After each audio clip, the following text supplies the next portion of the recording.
अगर आपके सारे दांत एक्सट्रैक्ट हो चुके हैं गम डिजीज़ की वजह से या किसी और वजह से कि जो को आपके दांत प्रिजर्व नहीं हो सके और आपको सारे दांत जो है ना निकलवाने पड़ते हैं या सारे दांतों की ऐसी कंडीशन होती है जिसमें ऊपर कोई ब्रिज ना लग सकता हो या कोई ऐसी चीज़ नॉर्मली इस तरह के केसेस के अंदर रिमूवल ऑफ टूथ ही जो है ना लास्ट रिजॉर्ट रहता हो।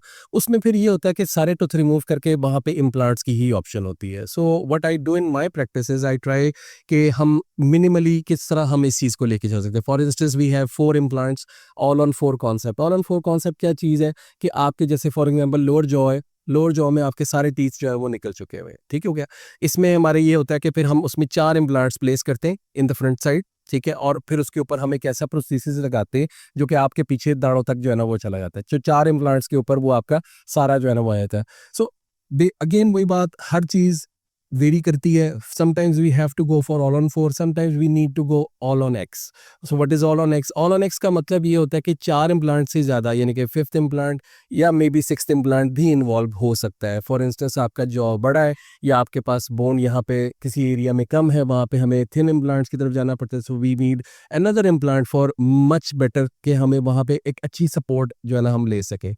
अब इम्प्लांट्स जो है वो ही सारा सपोर्टिंग स्ट्रक्चर है। इम्प्लांट की ही वजह से ऊपर दांत लगने हैं। तो अगर हम 2 इम्प्लांट लगाते हैं, उसके ऊपर हम डेंचर देते हैं, ठीक है, वो भी पॉसिबिलिटी है। 4 इम्प्लांट के ऊपर हम ओवर डेंचर दे सकते हैं। 6 इम्प्लांट्स के ऊपर हम फिक्स्ड ब्रिज दे सकते हैं। 4 इम्प्लांट्स के ऊपर भी हम फिक्स्ड ब्रिज दे सकते हैं अगर हमारे पास आपके जो अवेलेबल बोन है वो अच्छी हो। अगर अच्छी नहीं होगी तो फिर हम ऑब्वियसली बोन ग्राफ्टिंग की तरफ भी जा सकते हैं या ट्रीटमेंट डिले भी हो सकता है। सो आज की मैं इस वीडियो में जो मोस्टली जिस चीज़ पे एम्फेसाइज करना चाह रहा हूँ वो है ऑल ऑन 4 या all on X concept. So what happens is कि sometimes when none of your tooth, कोई भी आपका दांत ऐसा है जो रिस्टोरेबल ना हो, जिसमें आपके ऊपर दांत लगने की पॉसिबिलिटी ना हो या उस दांत से आपसे खाना ना खाया जा रहा हो, चबाया ना जा रहा हो और वो आपको सारे निकलवाने पड़ जाते हैं बिलफर्स। उसमें ये होता है कि first we what we try is कि वी डू सम एक्सरेज और CBCTs and we discuss with the patient. हम पहले आपके साथ डिस्कशन करेंगे, कंसल्टेशन करेंगे, जिसमें आपको सारी चीज़ें गाइड की जाएंगी। आपका एक प्रॉपर ट्रीटमेंट प्लान बनाया जाए। ये ट्रीटमेंट प्लान आपका बनेगा और उसके बाद डिसाइड होगा कि हाँ आपके आगे इम्प्लांट्स अब हमने कितने करने हैं। सो स्किपिंग ऑल दिस थिंग्स, फिर उसके बाद हम सर्जरी फेज पे आ जाते हैं।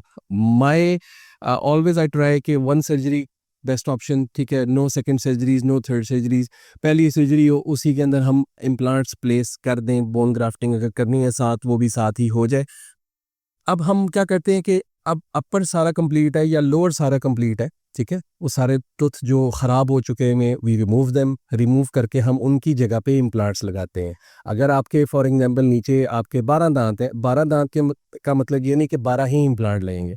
उन 12 दांतों की जगह पे 6 इम्प्लांट या 4 इम्प्लांट या 2 इम्प्लांट, ये भी पॉसिबिलिटी होती है। 2 इम्प्लांट के साथ आपको जो ऊपर प्रोस्थेसिस लगेगा वो डेंचर टाइप होगा, ज़रा बल्की प्रोस्थेसिस होगा। नॉर्मली पेशेंट डोंट मतलब कि they are not very satisfied नहीं होते और वो कंफर्टेबल नहीं होते, तो वी गो फॉर या ऑल ऑन 4 या ऑल ऑन 6, 4 इम्प्लांट या 6 इम्प्लांट के ऊपर जो दांत का जो उसके ऊपर दांत लगने उसकी तरफ हम चले जाते हैं।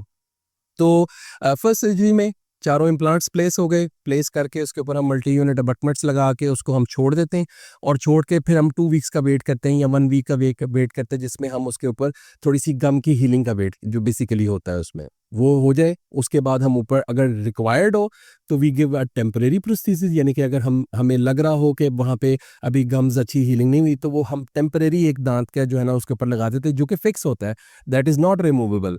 उसके बाद जब 2 मंथ्स की हीलिंग हो जाती है, गम्स की अच्छी हीलिंग हो जाती है, फिर वी ऑप्ट फॉर जिसमें हम जो है ना फिर परमानेंट जो है ना फिक्स ब्रिज लगाते हैं। उसमें आपका ना वो रिमूवेबल होता है, ना आपको उतारना होता है, ना आपने कुछ उसको आपकी सिर्फ जो मेंटेनेंस होती है वो वाटर फ्लॉसर के साथ है या फ्लॉसिंग के साथ है या नॉर्मल टूथब्रशेस के साथ उसकी मेंटेनेंस होती है, and that's pretty much it. आपका इसके अलावा उसमें और कोई जो है ना रोल नहीं होता फिर।